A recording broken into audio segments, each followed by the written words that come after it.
2 rəqəmli AB ədədi ilə tərsi BA-nın cəmi 99-dur. A ilə B fərqi neçə ola bilməz?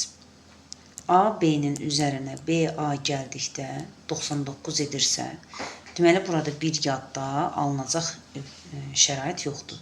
Yəni, misalda B ilə A-nın cəmi elə 9-a bərabərdir. Əgər A, B-dən böyükdürsə, onda biz B-ni ən kiçik 1 götürsək, A 8 olacaq. Yəni, olacaq ədədimiz 8 və 1 çıx olacaq 7. Sonra B 2 ola bilər, A ola bilər, cəmi 9 eləsin deyə 7. 7 ilə 2-nin fərqi 5. B 3 ola bilər, A 6, fərqi 3 olar.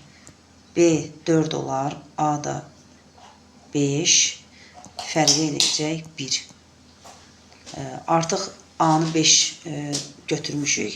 5-dən kiçik yaza bilməli, çünki onda 4-5 olacaqdır. Deməli, hansı qiyməti ala bilməz? 7 ala bilər, 5 3 ala bilər, 4 ala bilməz, 1-i də ala bilər. Deməli, doğru cavab olacaq 4.